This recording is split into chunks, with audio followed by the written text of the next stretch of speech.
Hommage, hommage aux martyrs de la Kanaki. Hommage, hommage aux martyrs de la Kanaki. Hommage. Bien, nous sommes réunis aujourd'hui pour une nouvelle séance de notre école anticoloniale d'éducation populaire. Mais nous sommes dans un contexte particulier. Vous avez tous entendu parler de l'attentat qui vient d'endeuiller l'Égypte. Si ça avait été un pays européen, nous aurions eu pendant une semaine des événements commémoratifs, des pensées, etc. C'est l'Égypte, je peux vous garantir que dès demain, on n'en parlera plus. Même l'indignation est à géométrie variable. Aussi, même si c'est un peu solennel et que j'aime pas trop la solennité, je propose de commencer pour une fois, et j'espère pas trop souvent, avec une minute de silence. Vous avez plusieurs centaines de morts. 235. 235 morts.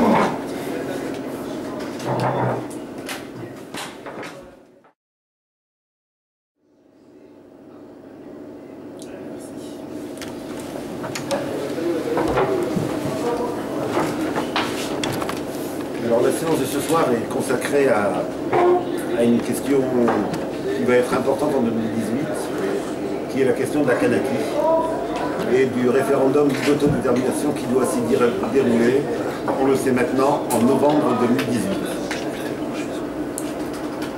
Nous utilisons le terme de Kanaki et pas le terme de Nouvelle-Calédonie, et il faut en dire quelques mots. Le terme de Kanaki est utilisé par les indépendantistes justement pour refuser le terme de Nouvelle-Calédonie, qui est le nom colonial, qui est donné à la Grande Terre, ce qu'on appelle la Grande Terre, et aux autres îles environnantes. Et donc, parler de Nouvelle-Calédonie, c'est utiliser le vocabulaire colonial de l'État français. Le terme de Kanaki fait référence au peuple colonisé. Ils ont choisi ce terme parce qu'il y a le mot Kanak, donc c'est pour faire référence au peuple colonisé. Et c'est une manière de centrer le débat sur ce qu'est la situation kanak, c'est-à-dire une situation coloniale. Soulignons en effet que la Kanaki est sur la liste des États décolonisés de l'Organisation des Nations Unies. Pour bien comprendre l'enjeu de la situation kanak, nous rappellerons les éléments de contexte historique. Nous aborderons les questions des enjeux économiques et géostratégiques avant de nous interroger sur la situation actuelle et sur nos responsabilités, nous qui nous voulons anticolonialistes et qui vivons dans le pays qui colonise cette nation. Quelques rappels historiques. D'abord au niveau de l'histoire ancienne. Les premières traces découvertes de peuplement humain en Kanaki remontent à la fin du 2e millénaire avant Jésus-Christ. Il s'agit de populations austronésiennes, c'est-à-dire de populations qui viennent de Chine du Sud. Les mythes et traditions orales des Kanaks décrivent l'arrivée des ancêtres fuyant le feu, sans doute une éruption volcanique qui a poussé des populations entières à quitter leur terre d'origine.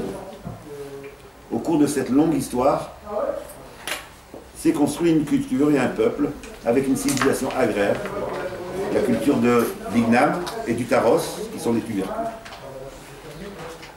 La conquête coloniale. C'est l'explorateur anglais James Cook, qui est le premier Européen, qui en 1774 débarque sur l'île et la nomme Nouvelle-Calédonie, en référence au nom qu'avait l'Écosse à l'époque. L'ancien nom de l'Écosse latin, c'était Calédonie.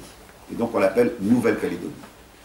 On voit bien, et c'est pas simplement en Kanaki, nous avons eu la même chose aux USA, enfin, donc, ce qui va être les USA plus tard, où on a donné le nom de Nouvelle-Orléans, de Nouvelle... en Australie, Nouvelle-New York, etc., qui est la volonté d'araser les cultures qui sont conquises pour complètement les transformer. Et il s'agit donc bien d'éradiquer des peuples et des cultures pour les transformer à l'image de l'Europe. Les noms sont significatifs du projet, qui est un projet d'éradication et de destruction. Comme dans de nombreuses colonies, les indigènes Kanaks vont accueillir les premiers Britanniques chaleureusement. Ils pensent que, comme d'autres peuples qui étaient venus sur les côtes Kanaks, que ce sont des commerçants qui viennent échanger avec eux. Ils ne se doutent pas que c'est bien entendu autre chose qui arrive, la malédiction d'une conquête et la malédiction d'une oppression. Pendant près d'un siècle, on va avoir effectivement des échanges de commerce, en particulier du bois de santal kanak contre des outils, des étoffes, etc. Mais à partir de 1841, les premiers missionnaires protestants britanniques vont arriver et leurs homologues catholiques français vont s'installer également. Ils amènent avec eux de nouvelles maladies, entraînant des épidémies qui vont commencer à décimer la population kanak. Au cours de cette décennie maudite de 1840, ces missionnaires vont devenir haïs par la population kanak, qui vont les chasser de plusieurs endroits de l'île, en leur reprochant à la fois les nouvelles maladies, mais aussi le mépris pour leur culture et pour leurs croyances. C'est déjà, à l'époque, le prétexte que prendra, parce qu'on le voit aujourd'hui dans d'autres pays, en Irak, en Syrie, etc., c'est le prétexte qui sera pris pour justifier la colonisation, défendre les ressortissants britanniques et français qui sont mis en danger par les populations locales. On le voit, l'oppression connaît toujours les mêmes méthodes. Encore aujourd'hui, on prétexte une prise d'otage pour dire qu'il faut qu'on aille envoyer notre armée. On prétexte le danger de quelques ressortissants pour dire nous sommes obligés d'envoyer l'armée. C'était déjà le cas à l'époque, ça l'est encore aujourd'hui. La concurrence entre ces deux puissances coloniales fait rage à l'époque pour le partage du globe. La France et la Grande-Bretagne vont se livrer à des conflits partout sur la planète pour se partager le monde. Et la Kanaki est un morceau de ce conflit et de cette concurrence entre grandes puissances. En 1850, la France va trouver un prétexte pour éliminer le rival anglais et occuper l'ensemble du pays. En effet, lors de cette année 1850, les indigènes vont se révolter à Yegeban, dans le nord, et vont tuer des soldats français de la corvette l'Alkmen. Immédiatement, Napoléon III ordonne la conquête de l'île pour protéger les Français, puis proclame en 1853 son caractère de colonie française. On était venu pour soi-disant défendre les Français menacés, et ça se termine par un statut de colonie. Dans les décennies qui vont suivre, et en particulier à partir de la décennie 60, un bagne va être créé, et les bagnards, une fois leur peine purgée, se voient offrir des concessions de terre.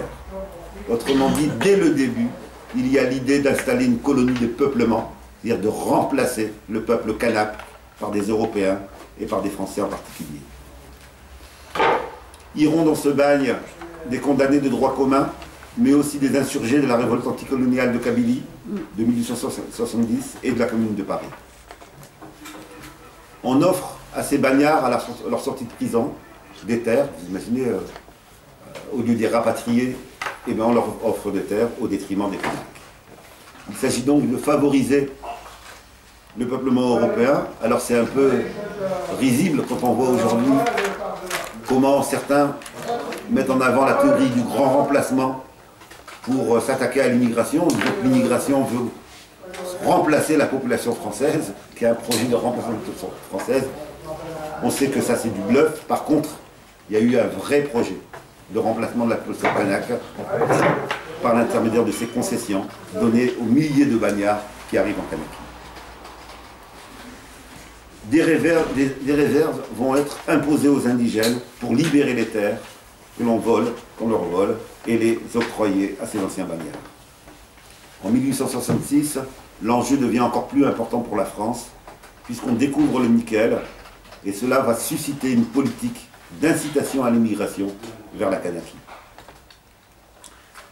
L'État français va également organiser, au fur et à mesure des nouvelles cultures, des immigrations, par exemple une immigration de Réunionnais pour le développement de la canne à sucre, et pour nous qui sommes dans le nord de la France, une immigration en 1920, dernière grande immigration organisée, les nordistes, donc les habitants du nord de la France, vont aller par milliers en Kanaki. On va organiser pour la culture du coton.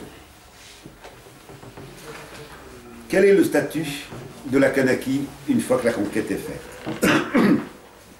La Kanaki, nous l'avons dit, est avec l'Algérie la seule colonie de peuplement française. Or, une colonie de peuplement, ça suppose l'anéantissement du peuple indigène. Alors qu'une colonie d'exploitation, eh bien, on ne va pas viser à détruire les gens, on va les exploiter. Là, il s'agit de les remplacer. Ça va expliquer la violence de cette colonisation. Ce peuplement, il est massif au point que dès les années 30, dès 1930, les colons égalent le nombre d'indigènes. C'est dire comment on a organisé l'arrivée de milliers d'Européens pour détruire la population kanak. Ces colons sont appelés les oreilles, car leurs oreilles deviennent rouges avec le soleil. Et leurs enfants, nés sur l'île, seront appelés des Caldoches.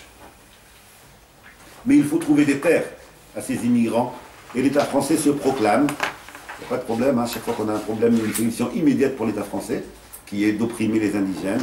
L'État français va se proclamer, en 1855, propriétaire de toutes les terres kanak. Les indigènes, nous l'avons dit, seront contenus dans des réserves. La seconde étape de la colonisation sera l'instauration du Code de l'indigénat, par décret, entre 1874 et 1881. Avec ce code, existent désormais en Kanaki, légalement, deux types d'habitants. Les citoyens français, les Européens installés en Kanaki, et les sujets français, les Kanaks, ne disposant d'aucun droit civil. Ils payent également un impôt de capitation que ne payent pas les Européens, c'est-à-dire un impôt par tête, en fonction du nombre de membres de la famille. Ils sont soumis à la réquisition gratuite au profit de l'État ou des colons, c'est-à-dire au travail forcé. Le colon a besoin de 300 Kanaks pour aller récolter son champ. Eh bien, il a le droit de faire appel aux indigènes sans les rémunérer. Et également à des peines d'exception. Alors, par exemple, une des peines que les Européens n'encourent pas, c'est l'emprisonnement ou le fouet si on a eu une attitude de mépris vis-à-vis du colonisateur. Il suffit de regarder le colon dans les yeux pour pouvoir être condamné. On a ce type de peines qui sont mis en place, qui bien entendu dans aucun autre code civil, c'est un code spécifique pour les Kanaks. La troisième étape de la colonisation, ça va être le vol des terres et la réduction continue des terres, des réserves. Non seulement on leur a pris l'essentiel des terres et on les a contenues dans des réserves, mais en plus, ces terres des réserves vont être diminuées de manière constante. Elles vont ainsi passer de 320 000 hectares en 1898 à, écoutez bien, et essayez d'imaginer ce que ça signifie pour un peuple, à 124 000 en 1902. Près des 2/3 en moins de 5 ans. Des 2/3 des réserves sont supprimées en moins de 5 ans.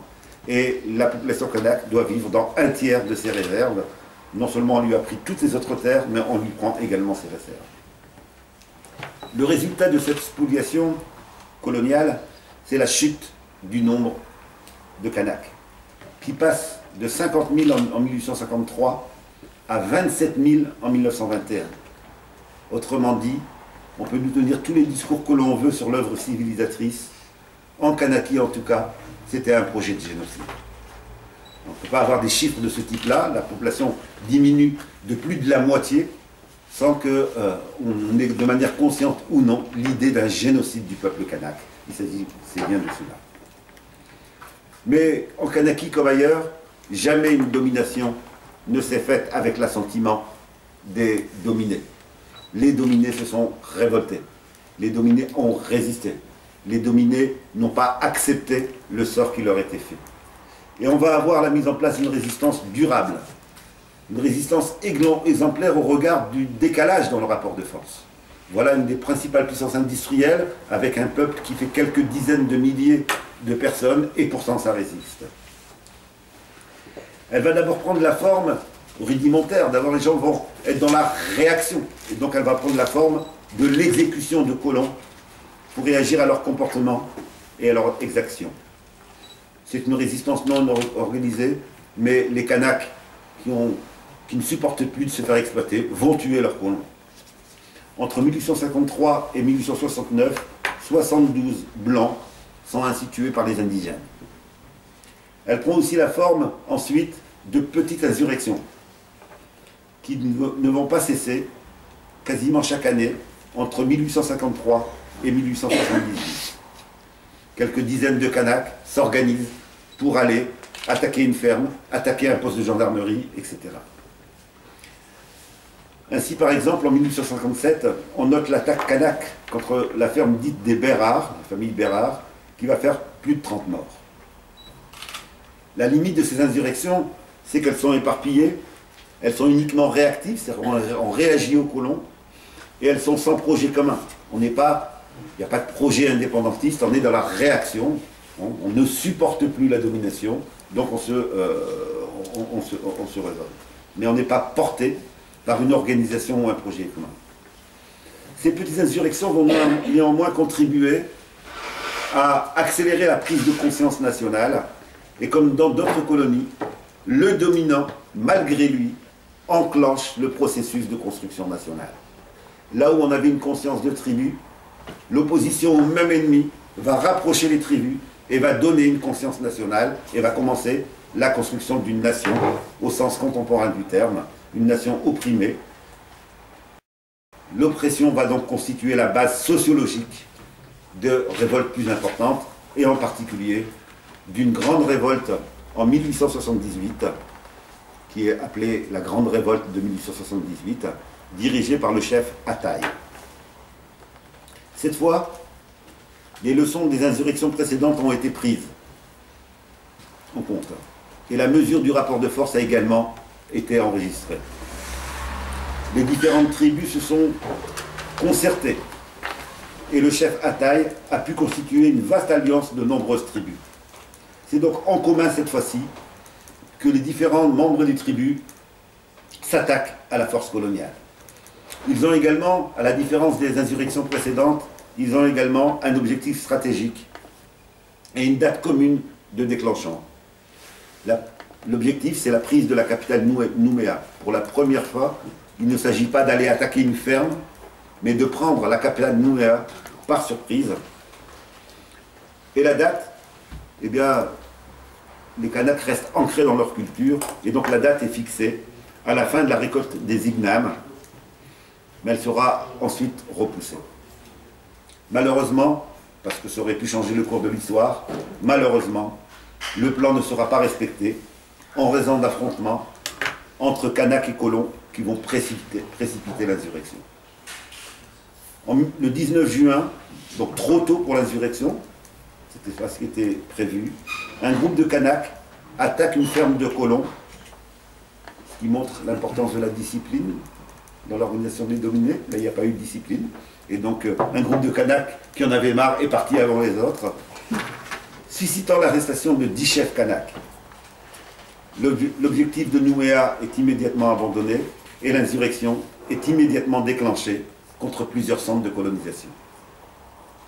Le 25 juin 1878, 3000 Kanaks vont investir le centre de la Foa, vont tuer 4 gendarmes et de nombreux colons et vont libérer les chefs emprisonnés. Le lendemain, c'est le tour du centre de Gouloupari qui voit se dérouler les mêmes scènes. En réalité, quasiment toute la région va être l'objet de cette insurrection. La vallée de Thio est progressivement occupée avec l'évacuation du centre minier de nickel et les Européens sont contraints de fuir. On a donc une force militaire dédominée qui parvient à faire reculer une armée mieux armée, avec du matériel moderne, alors qu'eux ont simplement des saguets ou des fusils rudimentaires. Les succès militaires des insurgés vont se multiplier, à tel point que la France est contrainte, pour s'opposer à cette révolution, elle est contrainte d'amener d'Indochine des renforts, et en particulier toute l'infanterie de marine qui va être amenée d'Indochine. Cela va bien entendu changer le rapport de force, mais ça ne suffira pas à vaincre l'insurrection. L'important pour nous, c'est d'en tirer les leçons. En parallèle de cette politique de renfort militaire, de ce rapport de force, en parallèle de cela, une politique de division est mise en place avec l'achat de certains chefs. Et c'est l'un d'eux, qui connaît le terrain kanak, le chef Ségou, qui va parvenir à repérer le chef Ataï, à l'arrêter et à l'exécuter, ainsi que son fils. Très souvent, dans les confrontations avec les dominants, les vendus contribuent fortement à la victoire des dominants. Sur l'ordre de l'État français, 7 combattants seront décapités et découpés en morceaux pour semer la terreur parmi les insurgés. Ce qui montre la barbarie de la politique d'État de l'époque. Ce n'est pas des colons exaspérés qui ont été coupés les têtes. C'est l'État français qui décide de ce type de pratique. C'est d'ailleurs une pratique qui se reproduira plus tard. Rappelez-vous le cours sur Lumumba et comment Lumumba a fini. On a dissous son corps dans l'acide par peur que sa tombe devienne un lieu de rassemblement anticolonial.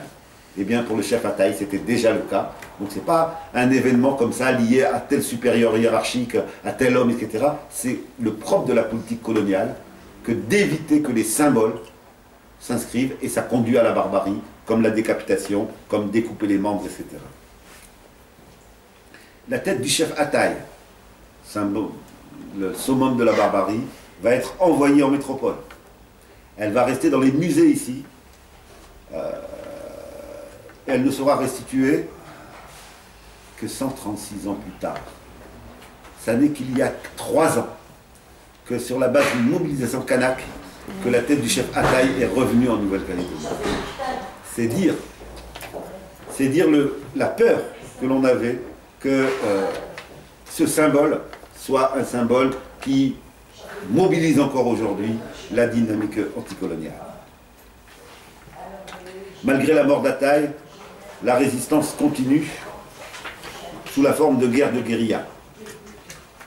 En réaction, l'armée française va utiliser la tactique de la contre-insurrection pour couper les résistants de leur ravitaillement. On va incendier les villages, on va détruire les plantations, on va détruire les réserves alimentaires. Là aussi, ce n'est pas les combattants qu'on attaque, c'est toute la population. On a de nouveau cette dimension de barbarie. Je le répète, la barbarie est officielle, elle est encouragée, et donnons quelques mesures qui le prouvent. Une prime de 5 francs est donnée à tous ceux qui rapportent 2 oreilles coupées. Voilà une politique d'État. Très vite, cependant, on va se poser la question, est-ce que ces oreilles sont bien des oreilles de combattants? Eh bien, l'État français va changer.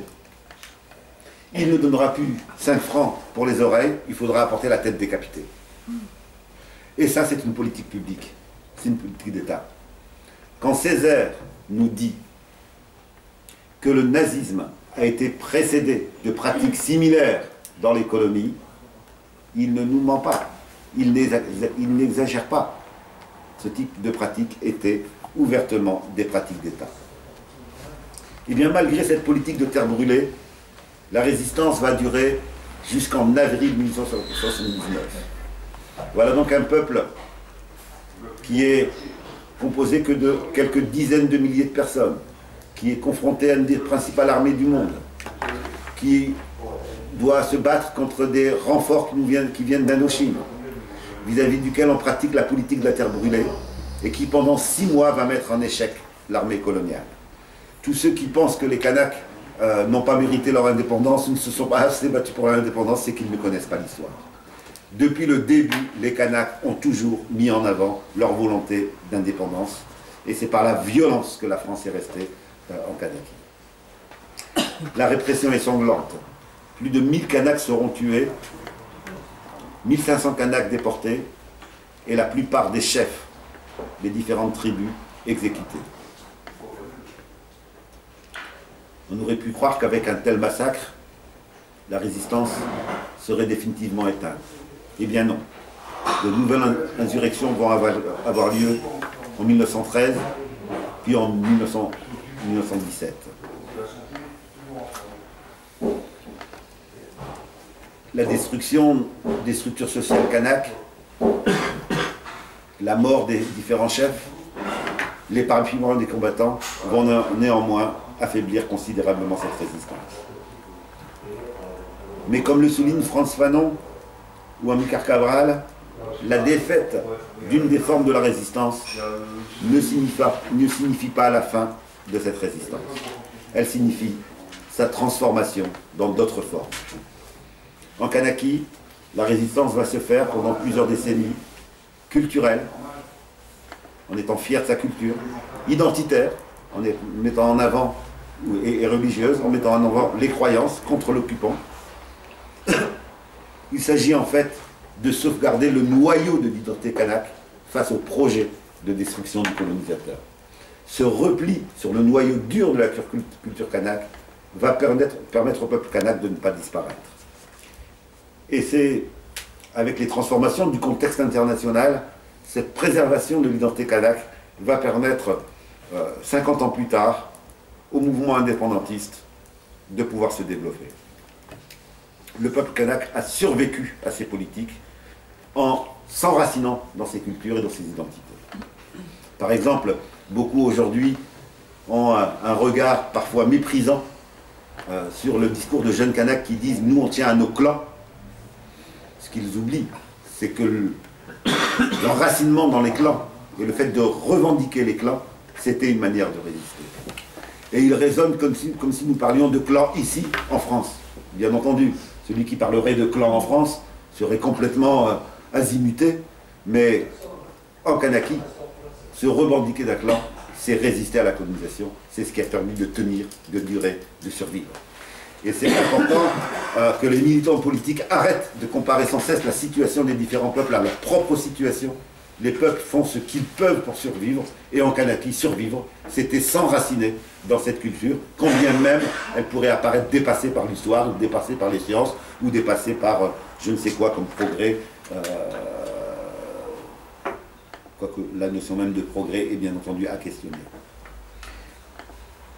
Cet acquis-là va permettre, dans la décennie 60, la production, par la jeunesse, c'est significatif, ce sont les jeunes qui vont prendre le relais, par la jeunesse, la création des premières organisations indépendantistes. La première d'entre elles, en juillet 1969, est l'organisation dite des Foulards Rouges. Elle indique que la transmission de l'expérience coloniale a été faite aux nouvelles générations. Parce que le terme de Foulard Rouge, il vient d'où? Ce sont des jeunes étudiants kanaks qui créent l'organisation des Foulards Rouges.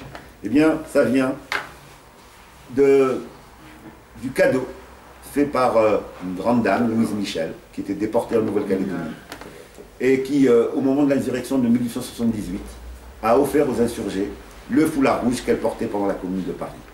Et c'est ce nom-là qu'ils ont choisi de prendre, l'organisation des Foulards Rouges, qui, dans son programme, revendique ouvertement la question de l'indépendance. Il regroupe cependant qu'une partie de la Kanaki, puisque ce sont essentiellement des étudiants venant des îles de Loyauté. En 1971, 2 ans après, se crée un autre groupe qui montre aussi comment la mémoire de la résistance a été transmise aux nouvelles générations, puisqu'il s'appelle le groupe 1878, de la date de la grande révolution du chef Ataï. Ils sont, eux, beaucoup plus présents sur la Grande Terre, et ces deux organisations vont fusionner 4 ans plus tard pour donner le Palika, parti de la libération kanak. 4 ans plus tard, c'est la création du FULK, Front Uni de Libération Kanak. Pour la première fois, ces différentes organisations prennent conscience et décident d'arrêter l'éparpillement et de se réunir dans un front uni, comme nous, ici, pour l'immigration des quartiers populaires, sauf que là, c'est pour la libération kanak. Le jeune leader qui est à l'initiative de cela, c'est Jean-Marie Tjibaou, qui, comme vous le savez, sera assassiné un peu plus d'une décennie plus tard. En 1981, c'est désormais au tour des travailleurs de s'organiser, avec la création de l'Union syndicale des travailleurs kanaks et des exploités, par rapport à tous ceux qui critiquent les mouvements indépendantistes en disant « mais non, il y a la question de la classe ». Là, ils ne se trompent pas, l'USTKE, c'est à la fois un syndicat indépendantiste, mais qui s'adresse aussi, non pas aux colons, mais aux petits blancs, qui sont des travailleurs en Kanaki, en leur disant que leur intérêt de travailleurs, eh ben, ils sont à prendre en compte. Après, ça sera à eux de décider s'ils rentrent en France ou s'ils veulent devenir Kanak. En tout cas, le terme exploité est présent dans le nom qu'a choisi ce syndicat. La création de l'USTKE, en particulier dans les mines de nickel, va marquer l'entrée des ouvriers dans le combat indépendantiste. Et cela va avoir des conséquences importantes, puisqu'il donnera naissance à l'idée que l'indépendance kanak doit être socialiste. Il ne s'agit pas simplement d'avoir un drapeau et un hymne, mais il s'agit d'avoir plus d'égalité. D'où le changement de nom. Le FULK, Front Uni de Libération Kanak, va devenir le FLNKS, Front de Libération Kanak Socialiste. En septembre 1984, le FLNKS est constitué, enfin le changement de nom est acté, et dans la foulée, toujours la même année, le projet indépendantiste va s'affirmer sans ambiguïté avec une déclaration unilatérale d'indépendance, l'adoption d'une constitution et d'un gouvernement provisoire, et l'adoption d'un drapeau commun que vous avez derrière moi, qui est le drapeau kanak, le seul drapeau que reconnaissent les Kanaks. Toute cette mobilisation indépendantiste de la décennie 60 et 70 va avoir des effets devant les instances internationales. Un certain nombre de pays récemment décolonisés, ou de pays des non-alignés, de pays participants à la tricontinentale, tous ces pays-là vont se faire les porteurs, les relais de la revendication kanak auprès de l'ONU. À tel point que le 2 décembre 1986, le droit à l'autodétermination des Kanaks est reconnu par l'Assemblée générale des Nations Unies par 3/5 des délégués. La résolution de l'ONU affirme le droit inaliénable du peuple kanak à l'autodétermination et à l'indépendance. Et elle inscrit la Kanaki sur la liste des territoires non autonomes, c'est-à-dire à décoloniser. Autrement dit, la France a l'obligation de décoloniser si elle veut respecter la charte des Nations Unies. Il n'y a pas que la Kanaki, hein, malheureusement, il y a d'autres États que la France occupe, comme la Polynésie, qui est aussi, selon les Nations Unies, à décoloniser. Mais la France, bien entendu, veut trouver des stratagèmes pour éviter cette indépendance. Quels sont ces stratagèmes? Quelle va être la réaction de l'État français? L'État français est contraint de prendre acte de ce progrès des indépendantistes. Condamné par la résolution de l'ONU, il finit en 1983 par signer des accords de Nainville-les-Roches, c'était signé à Nainville-les-Roches, qui reconnaît le droit à l'autodétermination, mais, vous imaginez, les manœuvres pour maîtriser le résultat commencent. Et depuis, ce sont les mêmes manœuvres qui continuent. Elles consistent en quoi? Jouer sur le corps électoral. Qui va pouvoir voter? L'État français exige que tous les habitants de l'archipel participent. Les indépendantistes exigent que seuls les Kanaks puissent voter. L'enjeu est de taille. Ce n'est pas par rejet de tous les blancs de Kanaki que les organisations Kanak mettent en avant le vote des Kanaks. C'est que toute la décennie 60 et 70 ont été 2 décennies dans lesquelles l'État français a encouragé l'immigration en masse. C'est l'époque où n'importe quel fonctionnaire qui voulait aller au soleil avait à demander la Kanaki et pouvait y aller. On estime à près de 20 000 le nombre de métropolitains, ayant en tête le nombre de Kanaks, 50 000. Près de 20 000 le nombre métropolitain que l'on a encouragé, aidé à aller s'installer en Kanaki. La réaction du peuple kanak ne se fait pas attendre. De nouveau, c'est le désespoir. Et de nouveau, dans ce désespoir, eh bien, on a des réactions individuelles qui vont prendre la forme, qui sont des résistances, mais des résistances individuelles, qui vont prendre la forme d'incendies de fermes caldoches et qui suscitent à chaque fois eh bien, de la répression. Par exemple, en décembre 84, 10 militants indépendantistes, dont les 2 frères de Djibaou, sont assassinés dans une embuscade par des anti-indépendantistes qui sont en fait en lien avec l'État. Ils seront acquittés par la cour d'assises en octobre 1987. On peut tuer du Kanak. Jean-Marie Djibaou réagit de la manière suivante en commentant la décision de la cour d'assises qui juge, je vous rappelle, la mort de ses 2 frères en particulier. La chasse au Kanak est ouverte. En janvier 85, c'est au tour d'un autre leader, Éloi Machoro, qui est lui-même successeur de Pierre de Clercq, qui est un des rares blancs à être engagé totalement dans l'indépendance de la Kanaki. Machoro est donc secrétaire général de l'Union calédonienne et il succède à Pierre de Clercq, qui a été lui-même assassiné en 1981. Comme dans tout le reste des colonies, rappelez-vous tous les assassinats en Afrique, et bien en Kanaki, le nombre de leaders assassinés montre la peur qu'a le colonisateur de ces leaders qui sont reconnus par leur peuple. Ils sont assassinés lors de l'assaut par la gendarmerie d'une maison d'un Européen qu'avaient investi les Kanaks pour montrer leur droit à la terre et leur exigence de restitution de leurs biens. Tous ces événements vont progressivement augmenter la radicalisation du mouvement. C'est ce qui va conduire à l'occupation de la grotte d'Ouvéa le 22 avril 1988. Je le souligne parce que trop souvent, les événements d'Ouvéa, excusez-moi, le terme événement n'est pas adéquat, le drame d'Ouvéa est présenté comme l'action spontanée d'un groupe de personnes, etc. C'est le résultat de répression et d'assassinats qui ont marqué les années précédentes. L'occupation de la grotte d'Ouvéa, puis l'assaut, et donc la prise des gendarmes en otage, puis l'assaut par l'armée française le 5 mai, vont être un trait marquant dans l'imaginaire de résistance kanak. L'assaut militaire va déboucher sur un véritable carnage. 19 des preneurs d'otages et 2 militaires sont tués.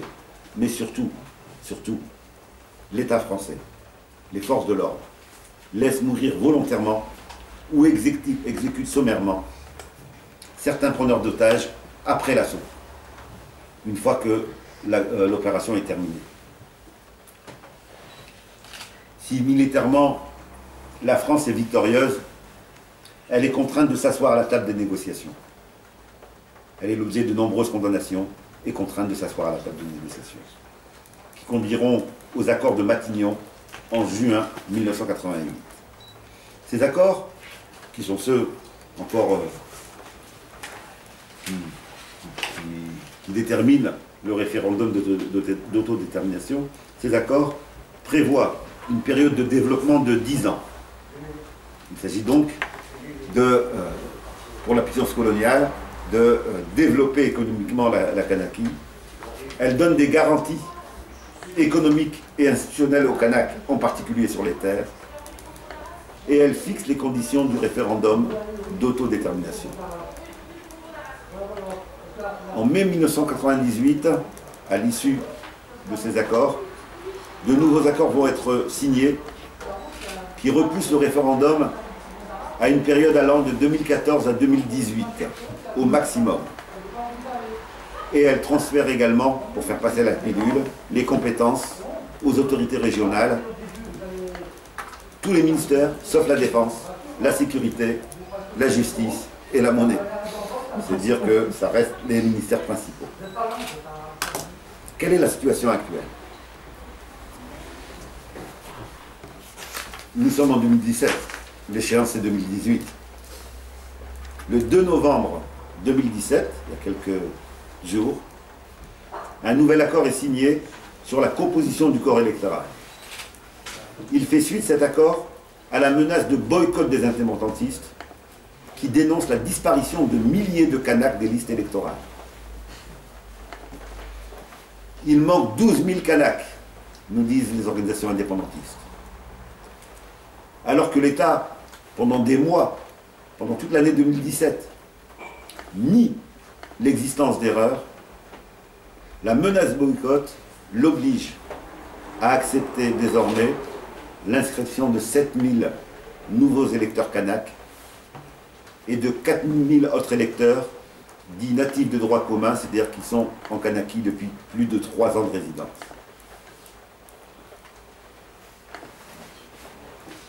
Mais là aussi, toutes les organisations kanak ne sont pas en accord, certaines sont satisfaites, alors que d'autres estiment que le compte n'y est pas, et demandent, et c'est une revendication légitime, et nous devons, à mon sens, nous en faire le relais, demandent que l'anonymat des listes soit supprimé, et qu'on nous donne les noms de ces listes, pour qu'on puisse vérifier. Parce qu'à l'heure d'aujourd'hui, l'État dit qu'il y en a autant, mais on ne sait pas qui y a dedans, et donc on ne peut pas faire le travail de vérification.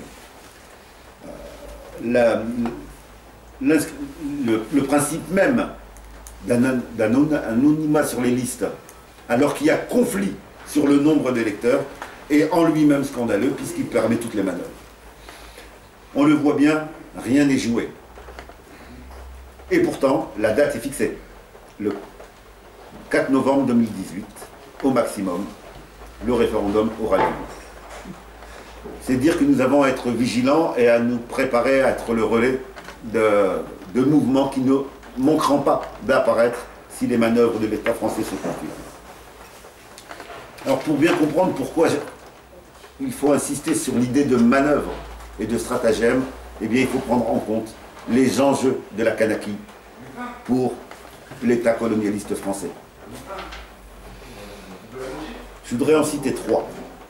Un premier enjeu, c'est bien entendu l'enjeu économique.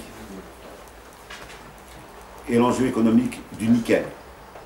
La Nouvelle-Calédonie tient aujourd'hui une place conséquente dans l'économie mondiale de nickel. La Kanaki est le 6e producteur mondial de ce minerai.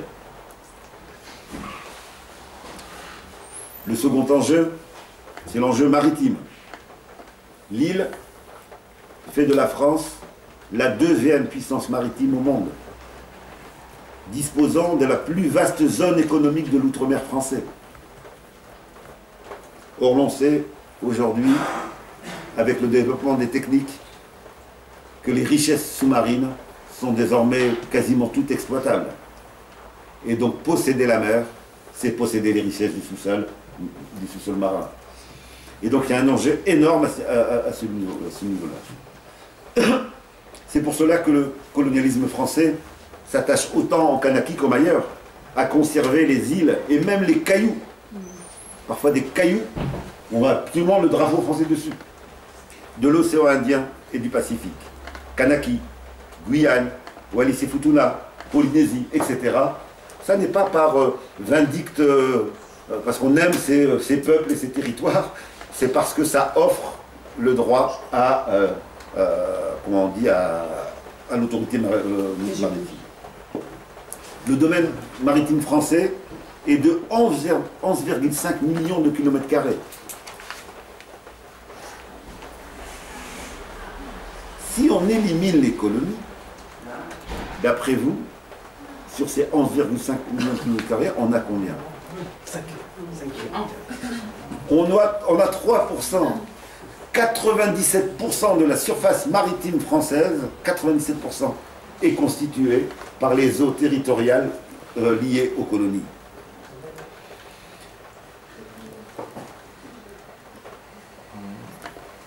En outre, ça permet de maîtriser, d'avoir ces territoires maritimes à la fois dans le Pacifique pour 50% d'entre eux et dans l'océan Indien pour 25%. Troisième enjeu, l'enjeu géostratégique. Sur le plan géostratégique, l'outre-mer français permet à la France de disposer d'avant-postes sur tous les océans. L'océan Indien, Réunion et Mayotte par exemple, pourquoi ils ne tiennent pas à Mayotte? L'Arctique, Saint-Pierre et Miquelon. L'Atlantique, Martinique, Guadeloupe, Guyane. L'Antarctique, y compris des îles que certains d'entre vous n'ont jamais entendu parler, île de Kerguelen, les terres australes, le Pacifique, la Polynésie, la Kanaki, Wallis et Futuna, etc. L'enjeu géostratégique est pour la France de maintenir sa présence à la fois sur les mers, mais à la fois militaire dans ces territoires.